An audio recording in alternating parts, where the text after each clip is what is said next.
Welcome back, welcome back. Welcome. Last of the hard, man. We got a very special guest in today, man. Mr. All-American himself, Derrick Canteen. Yeah. So to bless us with his presence today, man. Appreciate you coming through, man. Appreciate you coming through. Man. Hey, man, so we gonna kick it all like this, man. Go let the people know where you from, man. Like, Okay. where Derrick Canteen coming from, what you repping, man. Derrick Canteen. I'm from Augusta, Georgia. Yeah. You know what I'm saying? Really from Columbia County, Evans, Grovetown. But I really just say Augusta, CSRA, Yeah. 706. Okay. All that. Yeah, stand up, stand up, All stand that. up, stand up, stand up. All that. Man, we wanna know, man, how you came up, man, upbringing, how was life coming up, in Augusta? Life was good. My dad military. Okay. My mama, she working. My dad did 22 Army. Ooh. You know what I'm saying? You bounced around a lot? Or? Nah, he retired when, 2010. Okay. When I was in, right when we got to Augusta.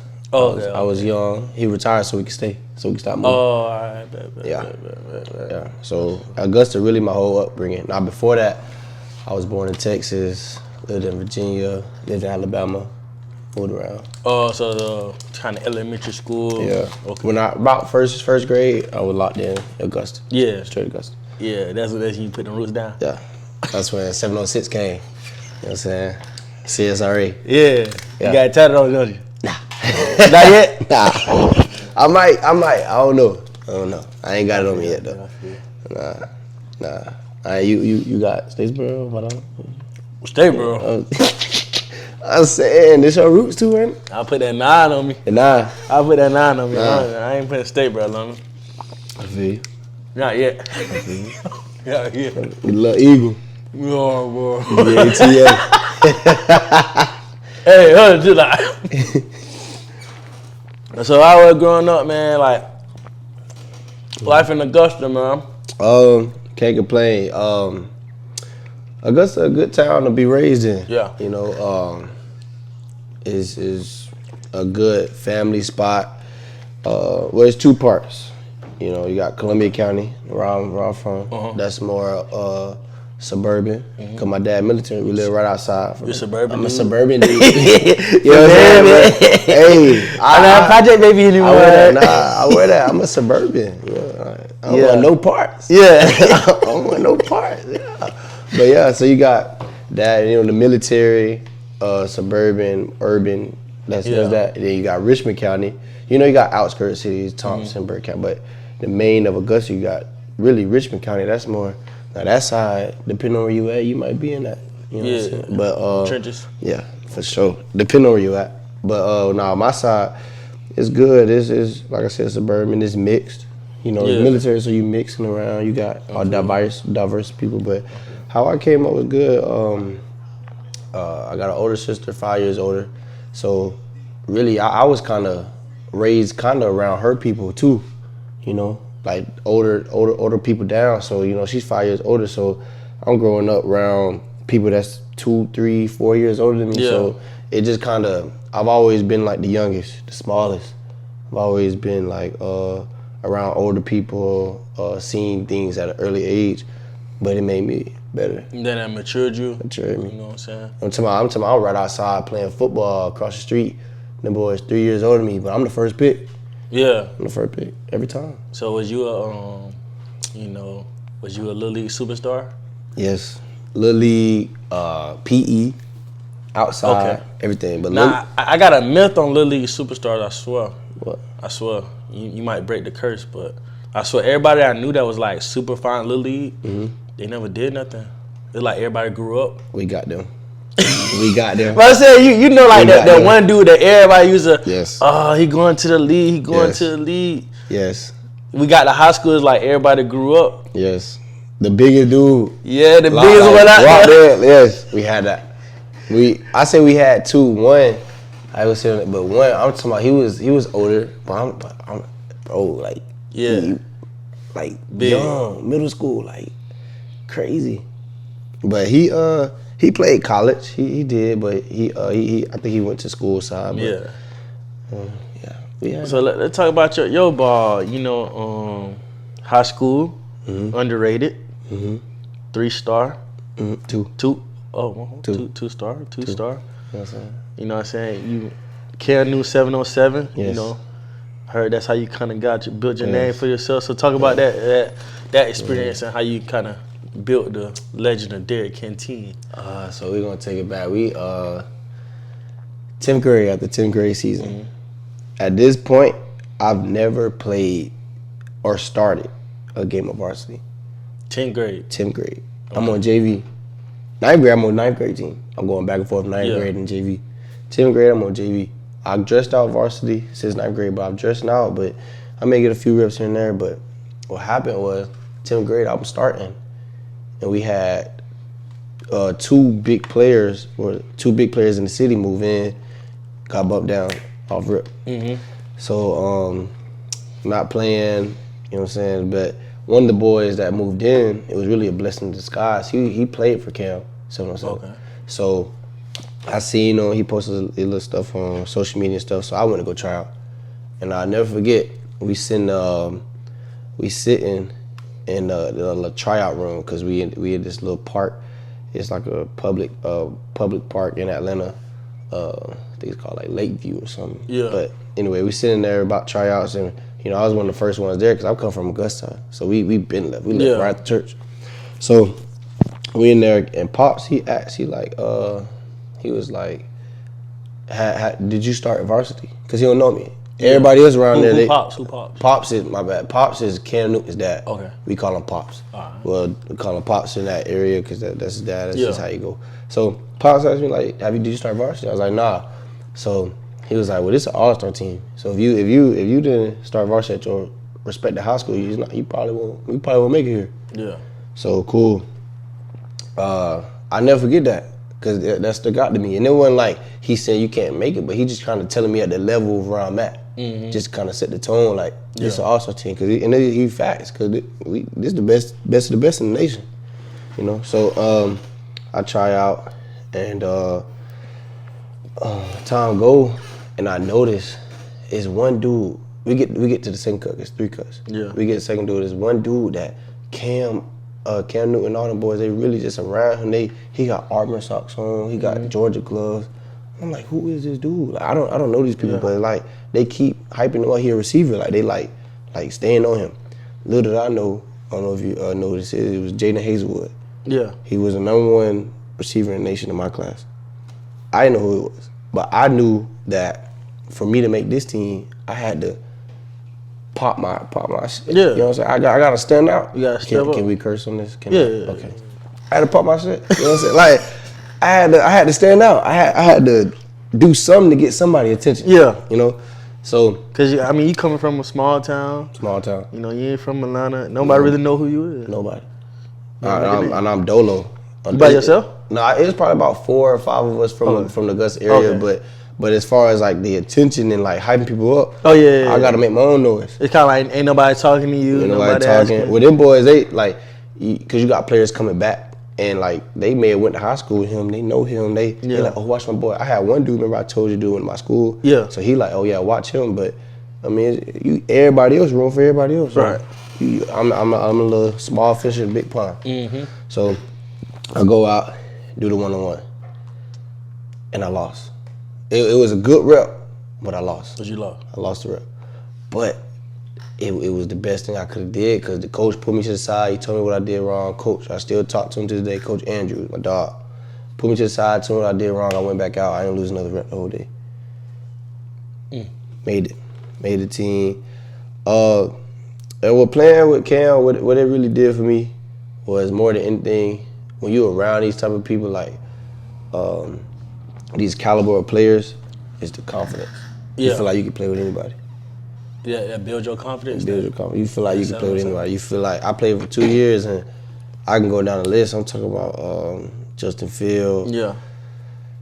The list long, Bo. Like it's long. So when you playing that, it's like you can play with anybody. I want a big 7-on-7 guy. You know where we from, where I'm from. We don't really do all that, so I ain't play no 7-on-7. We did like y'all did like all-star teams, but we did just like our team 7-on-7. That was it, and we'll travel sometimes. But you know, I feel like that bring like a whole new element because you playing with all different guys from all walks of life. And then I mean, shit, it's fine though. Yeah. I wish it was that big when I was coming out, but I say it got probably bigger right when it started getting big around here. It's big on the West Coast though. Yeah, I see that. Big on the West Coast. So transition, go to Georgia Southern. Go to Georgia Southern. You get here, you early enrolled, right?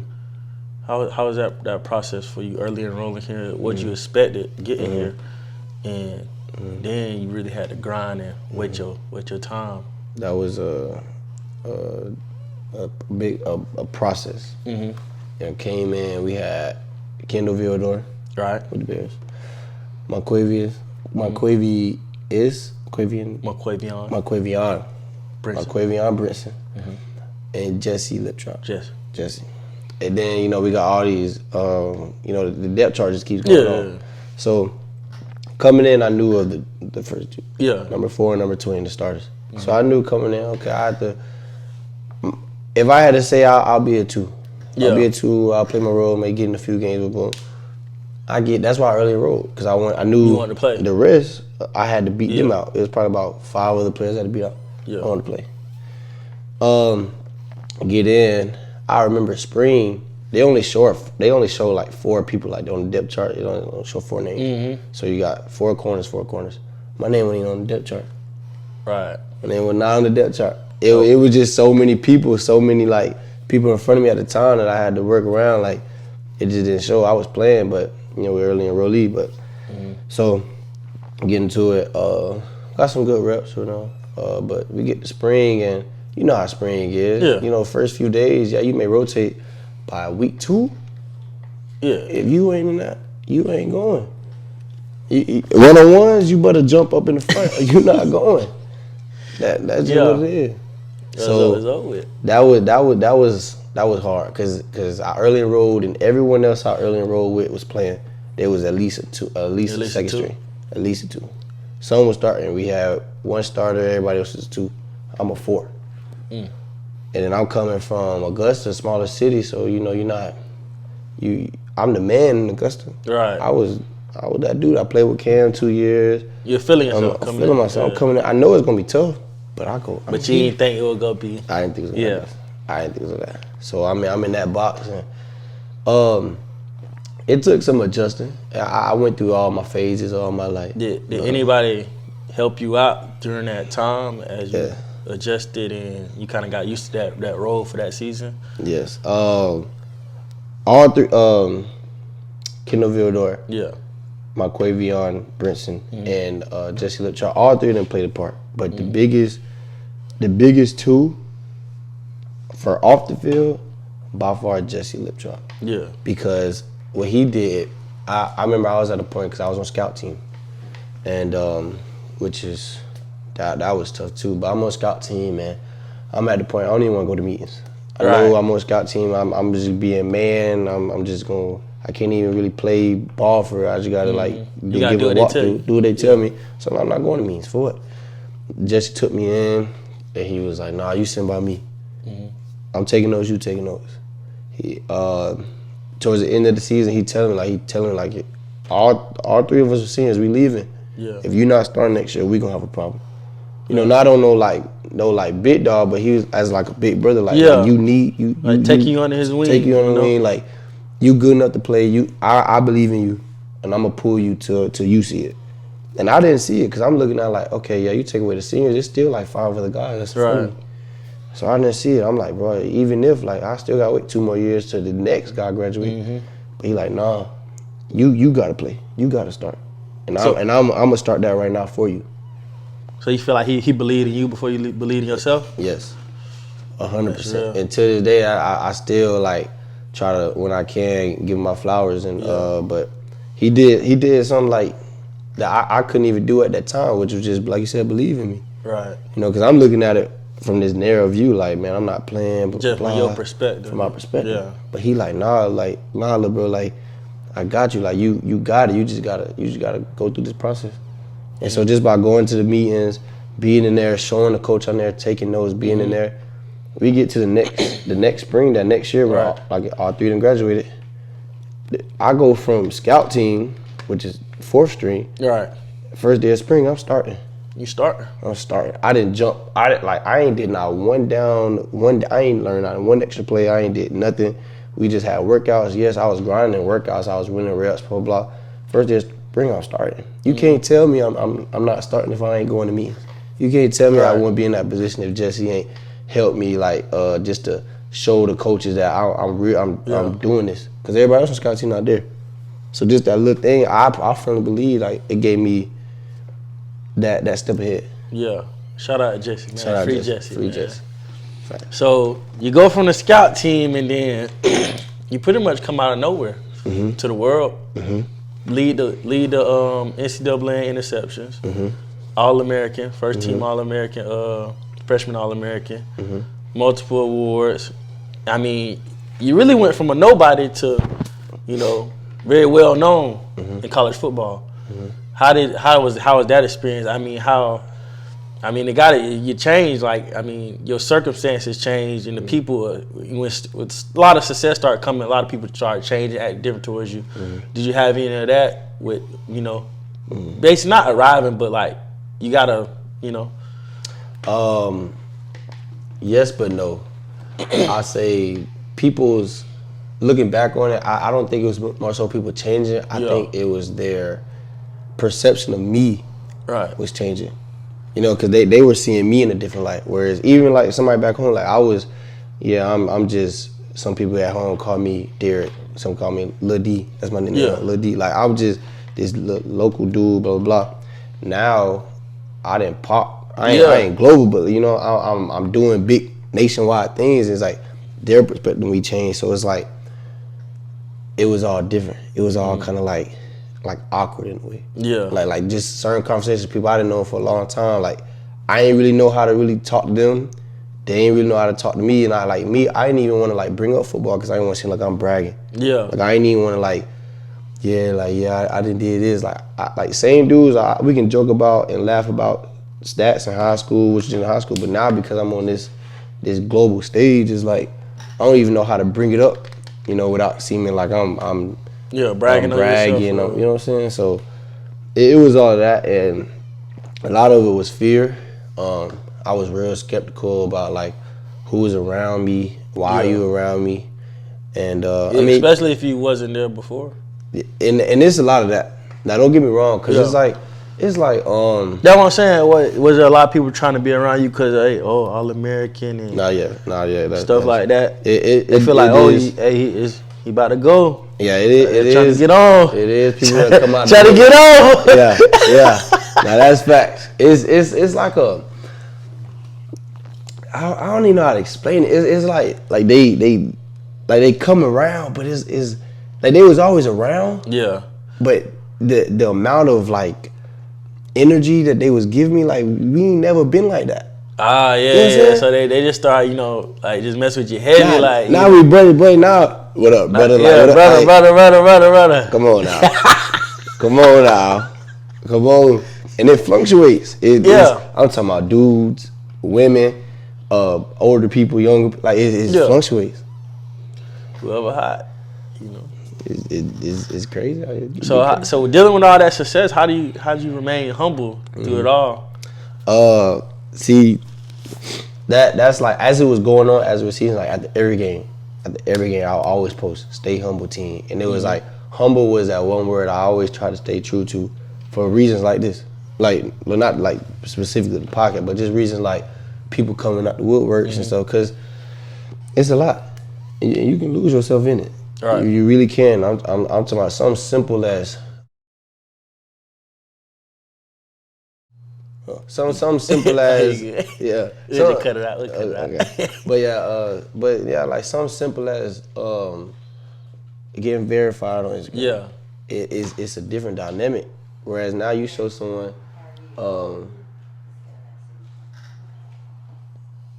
Yeah. So something simple as like getting verified on Instagram. Like you can social on your Instagram now, and now it's like the whole dynamic is changed off of that little check. Yeah. And you can your confidence and your approach is all different. It's crazy how much like, especially like the younger generation think like social media and you think you got a blue check is just like, you know, they think you done arrived in life, you know, just in general. But yeah. So. Yeah, it's little things, and then like you know, the craziest thing, like you may get like, oh, you Hollywood, or you this, that. They don't even know you. They don't know me. Or it's all about perception. It's their perception of the change. It's like I'm the same dude. I just naturally, like when you I'm talking about like high school. Like if we're in high school, you gonna talk to them more. But as you grow up in life and you start doing your own thing, we ain't gonna naturally be like that. But it's all about perception. It's all love though. Yeah, that's your word, love. Yeah, love. Sure. Why you always say everything all love? I just believe love conquers all, and I believe we put on this earth to love, put on this earth to be loved, and like it's just, I got it tattooed on me. It's like love, and then hate, and you got to choose faith over fear.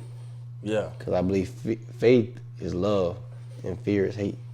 You a big faith guy? Big faith guy. So. How did that? Now going back on your faith, you went through a little bit of adversity. Mm-hmm. How did you lean on your faith in that adversity? And, a lot. You know. From the beginning of the injury. Now what happened? What happened now? Okay. I tore my pec. Second game of the season. Like probably like the 10th play.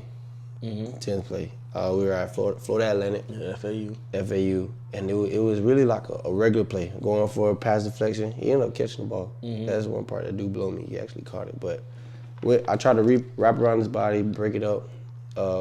He was a bigger receiver, fell back on it. A normal play, but it was just a freak accident. Yeah.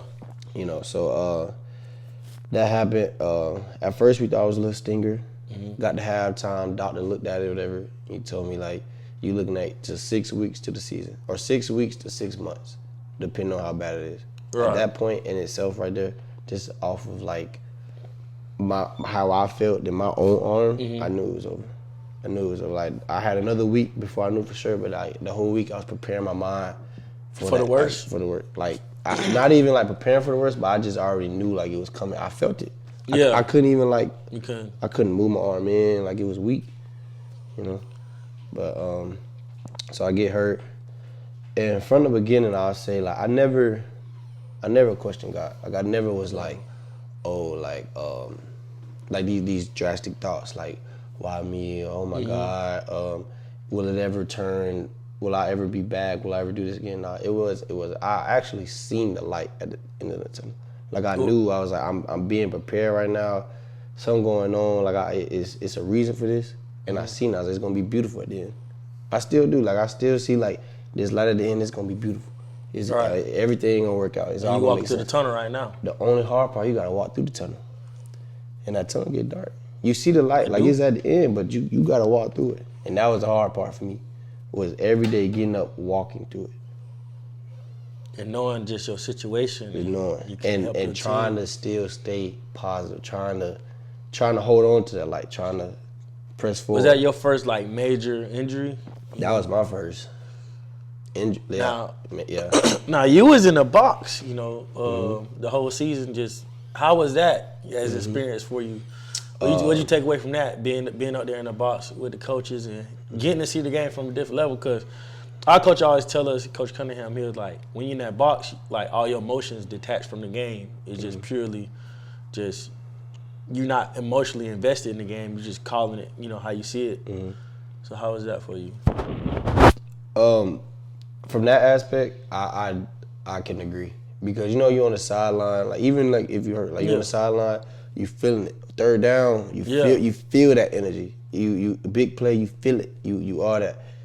Up there, the most you may get, like the coaches may be like, yeah. You know, like you may like. It's just like business. You clapping because you know like you're winning. Like it's a good thing for your team, but that you know the energy on the sideline like it's that. Different.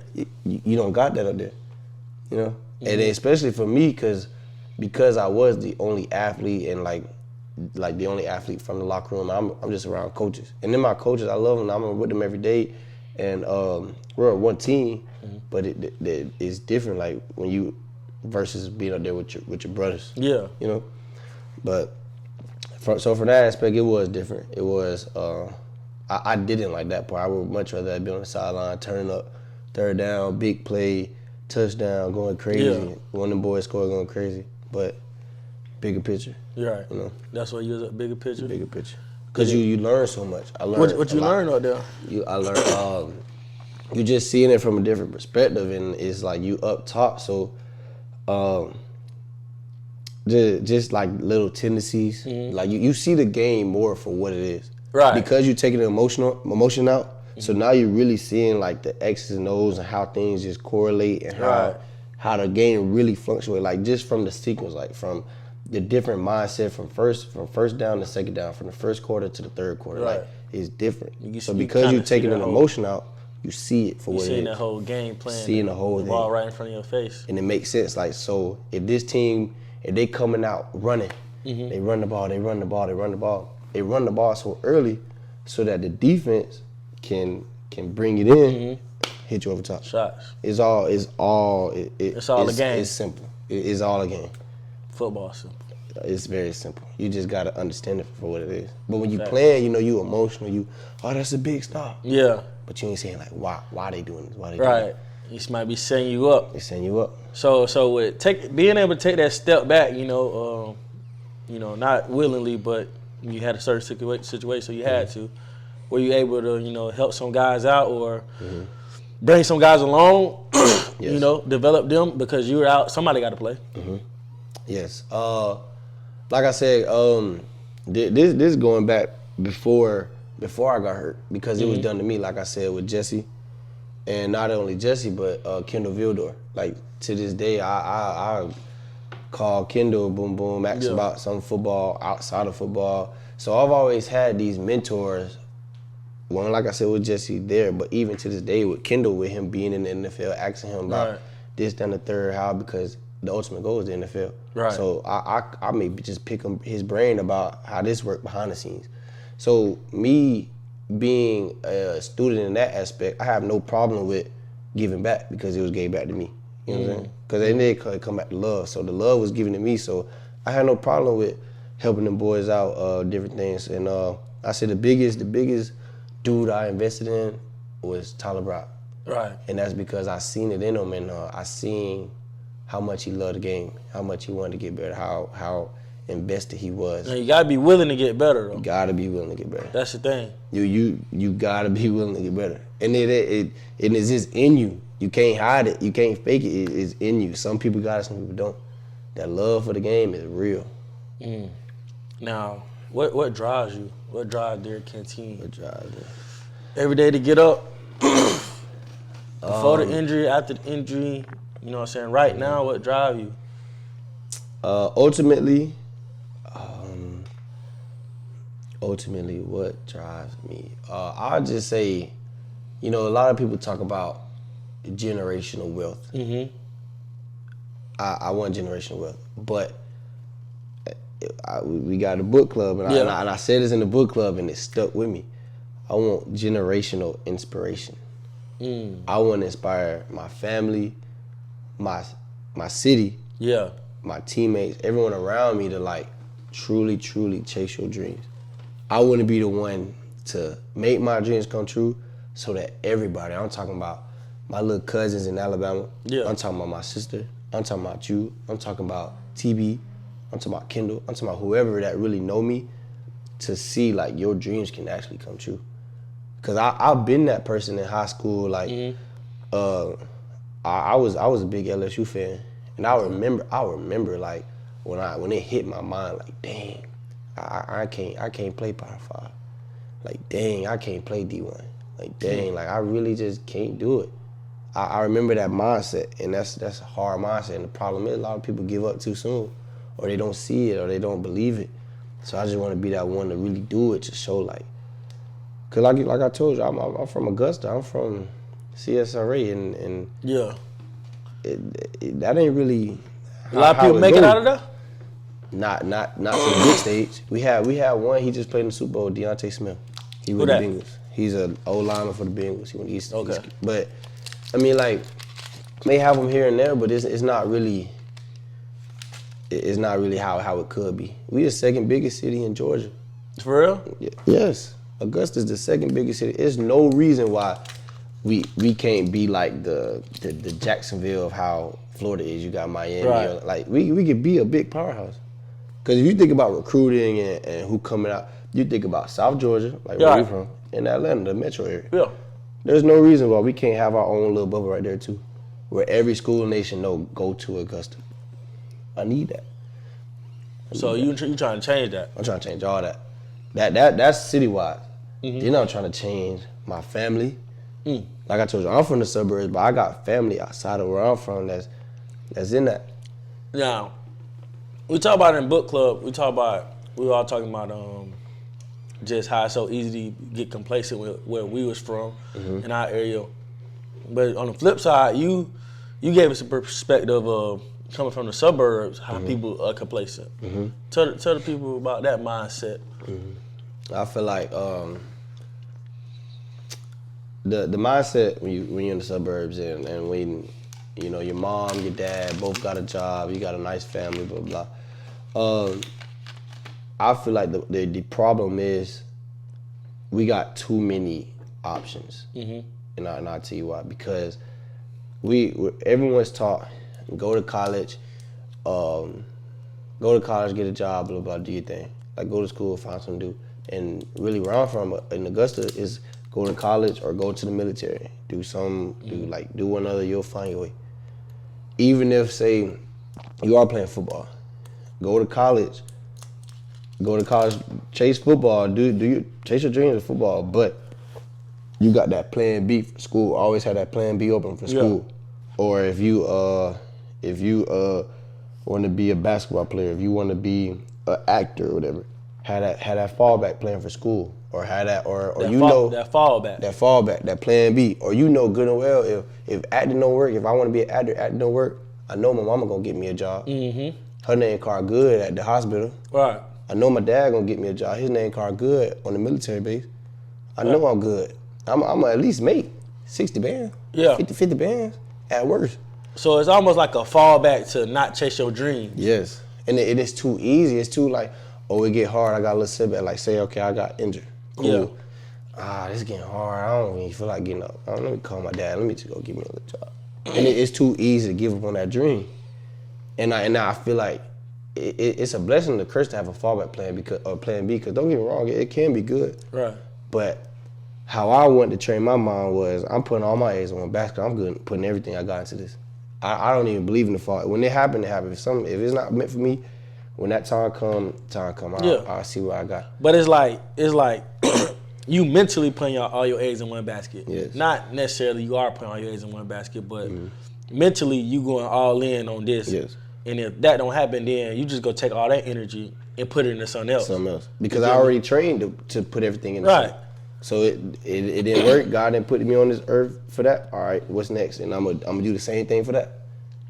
But because look, when you think about African American, right. these successful, I'm talking about the Jay-Z's, the Lil Wayne, Lil Baby, if you want to talk athletes, Michael Vick, Allen Iverson, whoever you want to talk about, LeBron James, they from the hood. Yeah. They from the gutter, they from whatever you want to call it. And I firmly believe the reason that they made it where they made it and they got the success they got is because they had that mindset, because they know good and well for LeBron, if basketball don't work, what really do I have?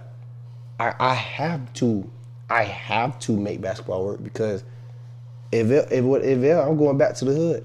If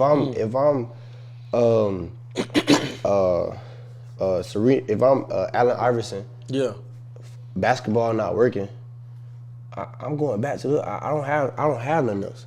So I'm good. I'm putting everything I got. This has to work. And I feel like those are the ones that we see as African Americans that's really making this stuff, because they got that mindset. Now, I seen something online that said, in order to be successful, you can't have any balance. You know, a lot of people say, I gotta have a balance. I gotta do this and do that, have balance. But basically, they're saying is like, if you want to be successful, ain't gonna be no balance in your life because you're gonna be putting so much energy towards what you want to be successful in, and that's why that's what's gonna make you different from everybody else because they trying to balance it and you going all in. Ain't no other options. You got something got to give. You got to sacrifice something, but you going all in on whatever your dreams is, and you going hard as you can go. And you know what I'm saying? And until something, you know what I'm saying? God say that ain't the plan no more. So if your dream is to play in the league, can't have no balance. Study as much film as you can. Work as much as you can. You can do something on the side, whatever you want to do, but it ain't gonna be no balance. You gotta sacrifice something to get what you want. Sacrifice. And that's a fact. But yeah. Now, next thing I want to touch on is you did a camp with the kids. What that mean to you? Especially, you know, the NIL came up and you turn around 2 weeks later, you having a camp. I said, well, that boy quit, ain't he? Yeah. How that came about, NIL had first came out, and mind you, after last season, like you said, I had all the success. Yeah. So I had, you know, options and stuff, and people calling me, giving me different ideas or whatever. But I didn't know a lot about it. I didn't know what I could do, what I couldn't do, how much money you can make. I didn't know. And last thing I wanted to do was do something that would get me in trouble. So all that, I was like, if it's meant to be, it'll be. When it come, it come. Yeah. That's not the point right now. Like, that's not the focus right now. Don't get me down. Money good. Yeah. I'll take money, but money gonna come. So instead, what I did was I knew I had a platform. So I did a free kids camp. Oh, it's free? It was free camp. Okay. I had optional donations if anybody, you know what I'm saying? Yeah. But it was a free camp, and the ultimate reason I did it for free was because I didn't want it to be a problem for anybody to come. I wanted it, wherever you at, like I said, Richmond County, Columbia County, wherever you were, I wanted you to be able to come. So, and last year it was kind of put together real fast. I think I only had the flyer up for a week before the camp. Right. You know, and we didn't have enough shirts. I did like a competition thing in the group that won. They got the shirt or whatever because it was put together so fast because NIL was so new. And the season was approaching, so I had to do something quick. You just want to do something, you know. And stay tuned. And another one coming this year is gonna be way bigger, way better. We got more time, more resources. It's coming. What is it gonna be at Augusta? Right? Augusta. Last year I did it at my alumni school, Evans High. I don't know where it will be this year. I haven't really started putting it together just because, you know, we got new staff. I want to get locked in with football, but when the time comes, I'll get right. But yeah, it was a good camp. We had like, I want to say like 50 to 60 kids. Yeah. Good showing. Pretty good turnout. Pretty good turnout. I had my boy like DJ Darrell, AJ Brown, Jaden Simpson. He go to Savannah State. All types of dudes came out athletes. Like at different schools, different colleges. I grew up around. Because these kids really, they don't know no different, bro. They don't. They just know that you play football in college. They just want to see. They just want to see you. They just want to be around it. Only thing like, oh, that's a football player. I want to be like him. And exactly. And that's what they need. And because remember, I told you, in Augusta, when I got that mindset of like, oh, I can't play D1, I can't play college, it's because I haven't seen it. So just me being around them at a camp and I'm telling them I played at this high school, that's going to inspire them. Like, oh, okay, he did at this high school, I can do it too. And Augusta getting recruited more. Them boys. Set the standard. Come on. They going up. Even every year, they going up. Now, this is a question. Now, when you blew up, right, with the new transfer portal, a lot of guys entering the having good season at lower schools, you know, and entering the portal and go to P5. Why did you choose to stay at Georgia Southern after that great season? The new style. Coach Helton, Coach Harris, Coach Steiner, the strength staff. I feel like this staff was very well put together, and we got the tools and the people as far as staff to really be successful. And not only, I'm gonna be honest, not just as a team, but individually. Right. Because obviously, people are leaving and transferring because they feel like it's a better opportunity at a bigger school. And don't get me wrong, it's each his own. Right. But specifically here with coaches like Coach Harris came from Washington, put dudes out, and he's a very technical coach. Right. I felt like the people that was presented here, the people that's here, can take me where I need to go. Can take you to that next level. They can take me to that next level. That's fair. And I believe that. Nah. What would you say Derrick Canteen's best game was? My best game in your career? So my best stat game in the game that really did a lot for me was 2 years ago, because I was hurt last season. Well, I played one game, but I was hurt. So 2 years ago was Troy. I had 2 interceptions and game-winning interception. But I feel like my best all-around game. I'm talking about the best game when you was in that mode. You locked in and you feeling it. I'm feeling you it. feeling you got you locked in. Ain't nothing going. You ain't going for nothing strange. And you stepping on it. You standing on everything. Probably South Alabama. Okay. South Alabama. It was a night game too. Okay. Played in Paulson? Yeah. Yeah, okay. Yeah, night game. And the reason that whole week I was so prepared, because at the time they had these 3 receivers and they called them the 3-headed monsters. Yeah. We had a big graphic 3-headed monster. 3-headed monster. And I was locked in that whole week preparing. But I had a good game. And the last 2 plays of the game, it was a 3rd down and a 4th down. Yep. I got 2 back-to-back pass deflections. End of the game. End of the game. And that was a fun game. They was a good team too. Oh yeah, they had Tolbert. He finna come out. I forgot the other 2, but they were pretty good too. I think the other one, you had Tolbert, and there was another dude. He went to the Saints. I don't know if he still played, but he had got drafted to the Saints. I can't remember his name, but he was like number 15, number 8, and another dude. It was like 6 or something. Yeah, but yeah. What was the most fun game you done played in so far? The most fun game? Or game you're looking forward to playing in? Oh, for the upcoming season? Yeah. App State. Yeah. App State. You ain't played in that game yet. I've never played App State. Like the first year I got hurt, like the second, like I had a little hip thing, like the second drive, and then last year, I was out for the season. Yeah. App State. Now that energy, the game you got hurt, that energy was crazy. Yes. It was like, so you got hurt the second drive, right? It was I want to say the second or third. I think it was the third drive. Yeah, so you was in the beginning. It was in the beginning. Yeah. That was like fighting, pushing. That was like a movie. It was just like, yes. I don't even know how to explain it. Like, it was like an out of body experience. Like, you going so hard, like you don't even realize you tired, so you just go sit down. You like, hold on. Yeah.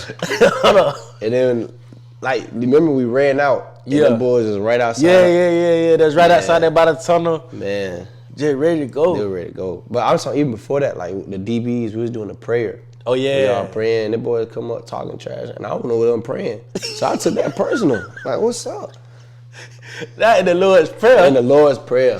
I'm ready to full on fight. I would doubt it. Yeah, but that game is. Yeah. That's that game. That's that game. It's just everything out the window. We don't like each other. Yeah. It's gonna be that type of day. I think, you asked me my best game when I was just locked, ain't go for nothing strange. Yeah. I think that would have been that game. Yeah. If I didn't get, that would have been that game. But we're gonna say it for this year. Yeah, for sure. I'm ready for them. I ain't forget. They put they celebrated on our eagle. All that. I ain't forgot. Yeah. I ain't forget. Facts. Now, where you get that dog from? Because I seen that dog come out. Those summer runs. Mm-hmm. Me and you going at it, and that's when I knew, like, oh yeah, I like that. I like that. You got that. You could tap into another level that you ain't even know. And so, like, the situation was, we was just running, and running back and forth. I don't know how it came about. I really can't remember. But me and you start going at it. And then me and him going at it, all of a sudden he just get this energy out of nowhere. Like, you not backing down. And I love it. Yeah. And he started killing the runs. He going even harder. So where you get that mindset and that mentality that you can tap into? Ultimately, growing up, like I said, I was the youngest. My sister 5 years older, so I'm playing against dudes 4-3 years older than me. So I guess you can call it a little man syndrome. Got little man. Yeah. So you always fight for everything. Yes, and I don't like to be like little boy. Like I always I'm big on that. Like I'm a pop mine. Regardless, you know, and like so that's where that dog kind of started. But then the mindset, like just the trials, like being on a scout team, all that. Like I remember that feeling, those days. I'm calling my mama crying. Like I remember that, and so it's like I go so hard because it's like, one, I can't go back to that, and two is like I'm here now. Like I'm giving this everything I got. Like I done been through the storm, you know. I done been underrated, all that. So it's a lot of people that you will go at and they'll you got it. Yeah. They'll fold. Facts. They'll, like, in that situation, they'll keep running the same.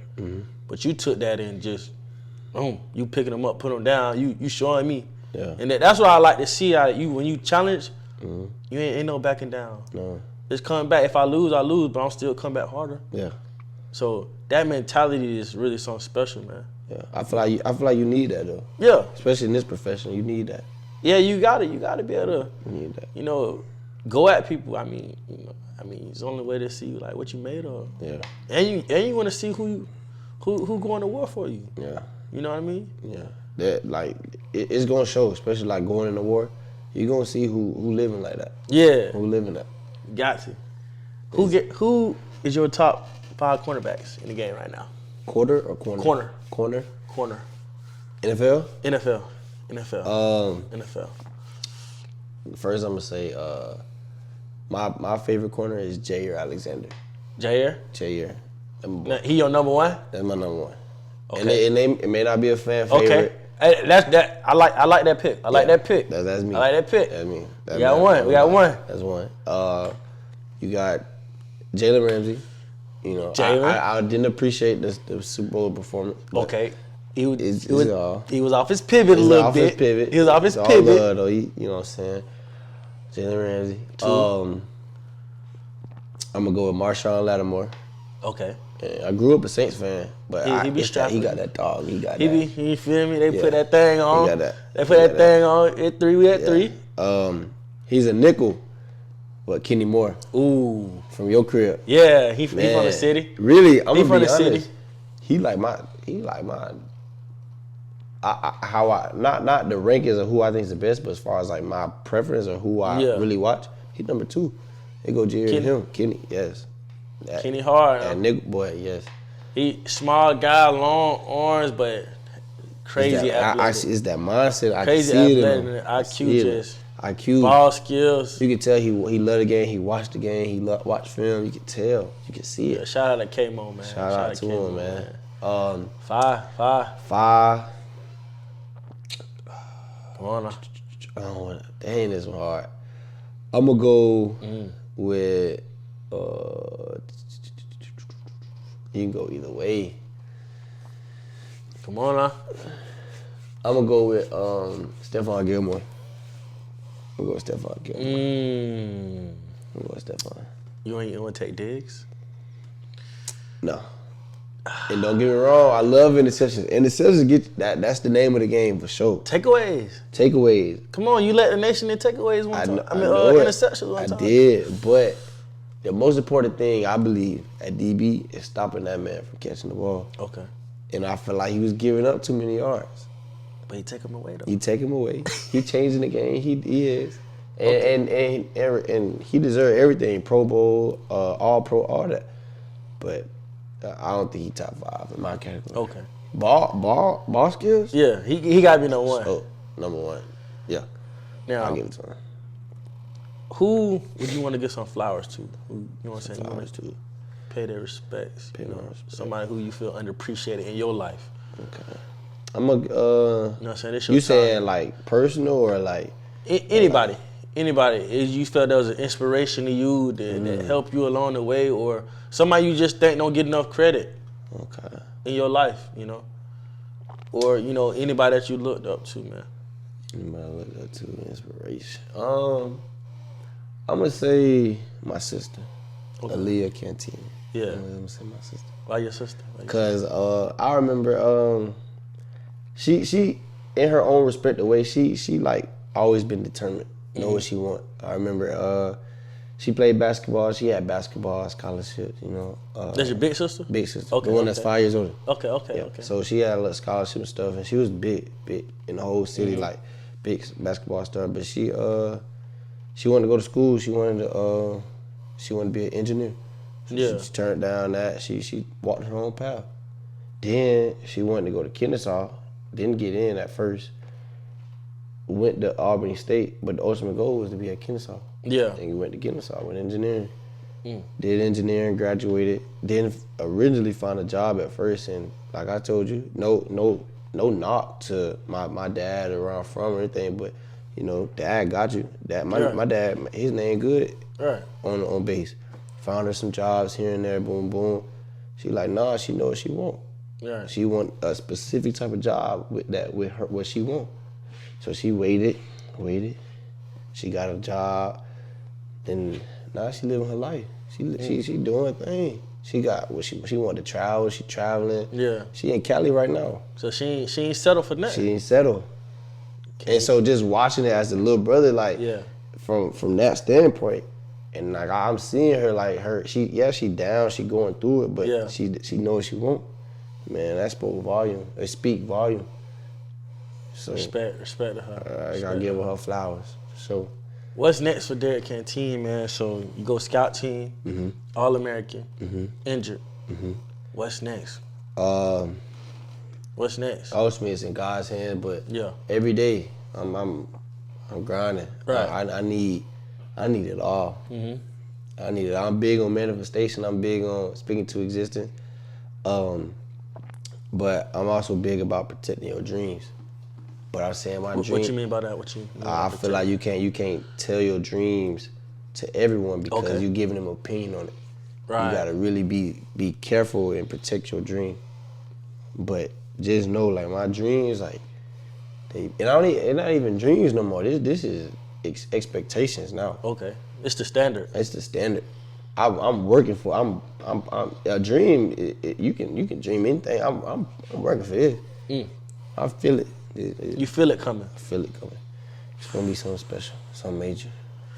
Man, I can't wait to see it, man. What I told you, man. Just let that hunger keep building. When you was out, and then I know it hurt me. When you was out. After I was out, I was like, God damn. Yeah. We can't catch a damn break. Nah. Damn, man. But yeah, man, I can't wait to see you ball this year.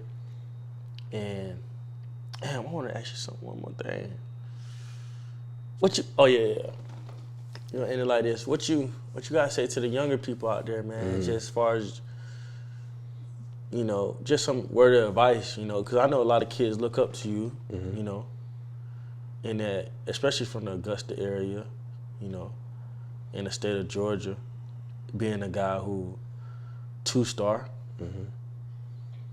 came on the scene. What you gotta say to them as far as chasing their dreams and working at whatever they got going on? Obviously, I'm talking about chasing your dreams. Always, never let no one kill your dreams. Chase your dreams. I'm talking about full-fledged. Did anybody ever try to kill your dreams? Yes, but no. It wasn't out of like spite, like I'm gonna kill your dreams. It was more of like to protect you, or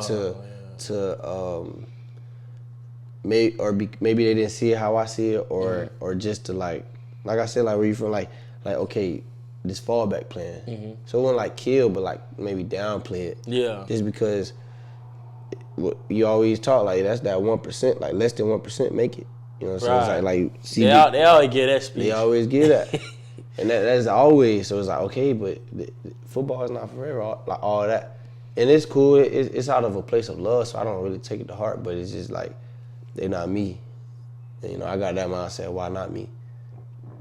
But as far as the kids, and not even the kids, just anyone that may find inspiration from me, my biggest message is, one, like I said, don't let nobody kill your dreams, chase your dreams full-fledged. But the, dang, I just had it in my head. Dang.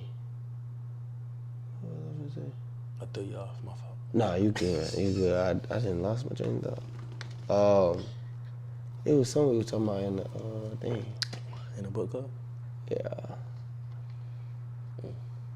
Oh man. Wait, ask the question again.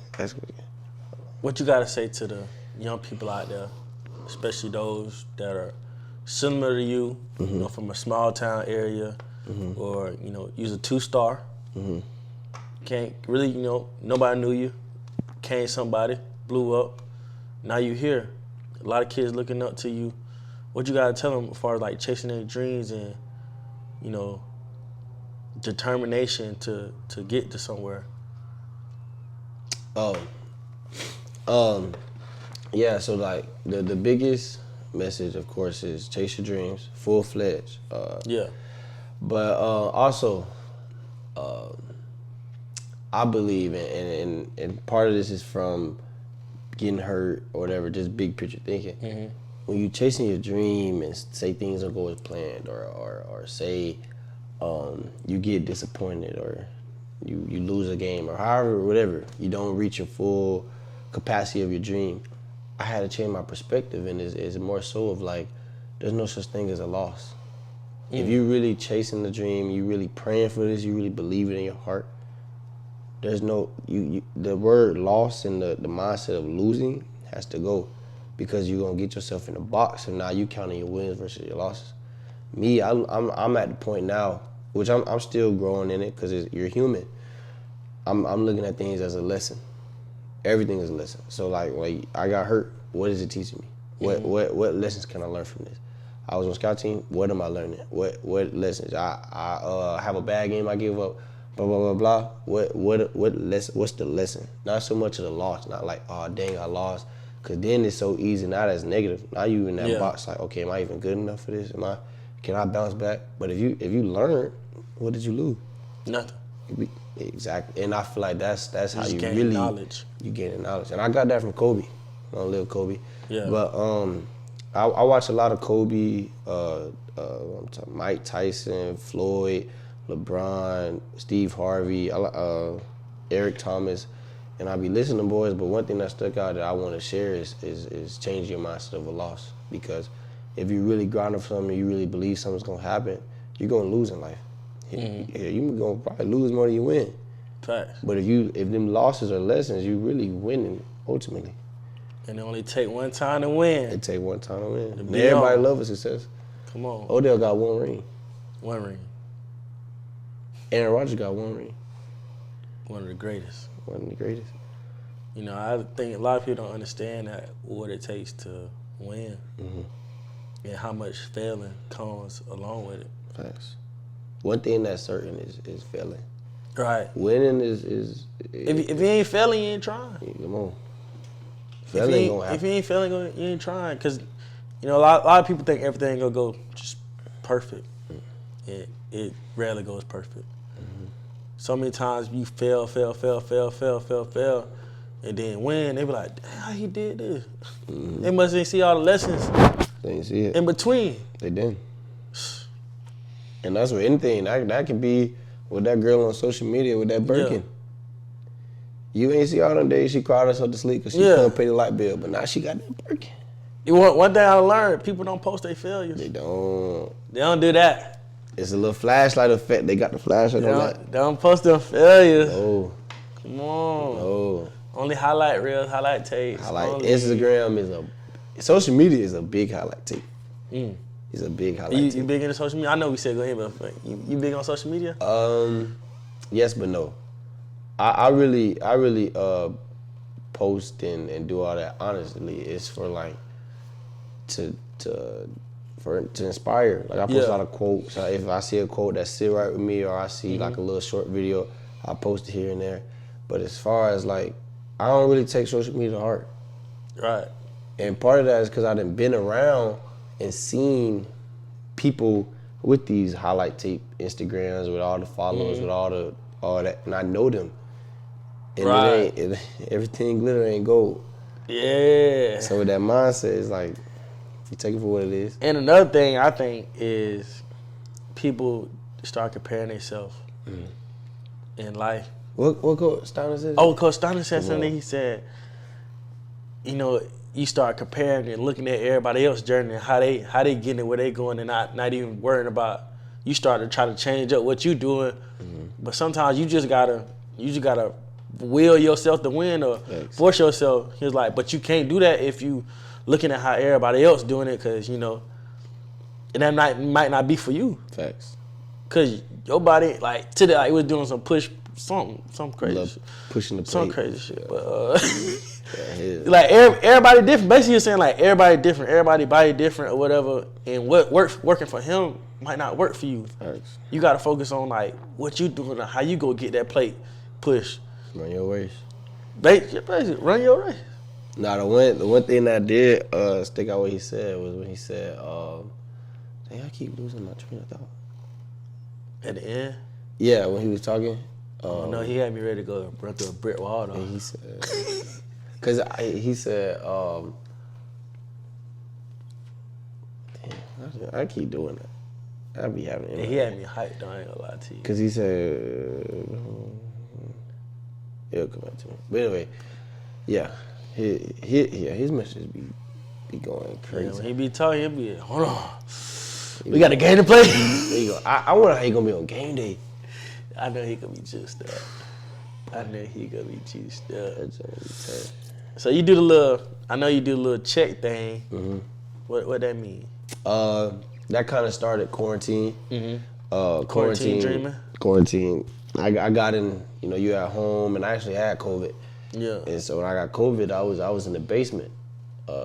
My people, they had me. I had to stay in the basement to protect them. Yeah. From getting sick. So when I was there, you got a lot of time in your hand, and I was watching Steve Harvey, watching this, praying, doing all that, and I came up with what I call my mission, and really just set my goals, really just ultimately just write my goals down, and envisioning it, and really locking in on it, and not just on the field, but the process of it. I got my stats and what I want, but the process, every day, I'm gonna stretch every day. I'm gonna do this it's really my standard for myself. Mm-hmm. And the reason the check came is because no matter what, the good or bad, no matter how anything go, All-American season to hurt, I'm talking about both. The check is always gonna be gray because the mission not complete. One day, later down the road, when football all said and done, I'm a post, and that check gonna be green. Mm-hmm. But until then, because that check is gray, I gotta keep going. Keep going. That's why I put keep working. Keep working. No matter what, I don't care if you had 8 picks or you gave up 8 touchdowns. Keep working. That mission ain't complete. And you do that every day. Do it every day. That's basically salute what it to you, comes brother. down. Salute to you. Yes. And last question is from the one and only Jafari Words. He said, "How was it playing with a teammate like Shy Words?" Shy, my boy, man. The crazy thing about Shy, man. Yeah. Crazy thing about Shy, bro. It's Shy. Mm-hmm. And you gotta be around him, man. And the one thing I love about Shy, man, was he wasn't scared or afraid to be that leader, be that role. You remember that day we all decided we didn't want to go out to practice? The bigger picture. Yeah. With the bigger than black and white. Come on, bigger than black and white. Probably with the whole life. So he doing that. Yeah. But he's still him, and I'm talking about a cool guy. I'm talking about a dude. He flash. He gonna pop his, but he shy. He cool. And he was one of the guys. as you younger, you looking up. Like I remember I seen Shy when I was in high school and I was getting recruited. But as far as I know, as far as I seen, shoot, like he treated everybody with love. Yeah. Like he walking in, he talking to me. I'm on scout team. You know, some guys, when you the big quarterback, you ain't gonna talk to no little dude in the corner. But he seen me out, whatever, it's Shy, like, what's up? Yeah. And I respect that, and that's kind of like, now that I'm kind of in a role where I'm wanting a bigger role on the team, I try to carry that too. Like, I don't care who you is, scout team, walk on, 4-year starter. It's all love, because I respect you because you out here grinding. But I gotta give him his flowers. Like that's one thing I say. Like he walked with love, and then another thing, like I said, he wasn't scared to be Shy. Shy was gonna be Shy. Facts. Salute, brother. Salute out to Shy, man. Shout out to Shy, man. I appreciate you coming on here today, man. You know, dropping some knowledge for us, bro. Yeah. I appreciate what you. Let me give you your flowers though. I gotta respect what my boy doing, man. My boy, y'all don't know, he got construction. Yeah. Got a podcast. You see it. They see it. They back there. And it's crazy. He grinding. You know what I'm saying? Got to, man. Grinding. I'm talking about. And I respect it. I respect it because I got the privilege of actually seeing the behind the scenes. Like I'm seeing the process of like you growing in your business. I remember your hats first came out. I remember you in my TVs before you even had the logo. Yeah. Before the logo, you know, and just the little things like the logo, now the podcast, bro. It's a good thing to see, and I believe in your vision. I don't even know your full vision, but I'm seeing the work, and I believe in hard work. You want to convince me of something? Let me see you work, and I see the work. So I gotta give you flowers, bro. I respect what you do. Love. He say love, love. Hey, man, this was definitely a great show, man. I hope we can have you on here again. Sure. You know, especially maybe during season, after season. I don't know. Who knows? You know, many blessings to you in this season. Appreciate it. A healthy season for both of us. You know what I'm saying? So we can ball. You feel me? Because hold on. How about we played together? Few games. A few. Yeah, I don't think we played many games. Nah, you was a little headhunter. I was a bowl game. Oh yeah. I got ejected a couple times. Yeah. Cause I probably a handful of games we done played together. So handful. Let's do it this year, baby. Yeah. Love, brother. Overdue. All love. Let's do it.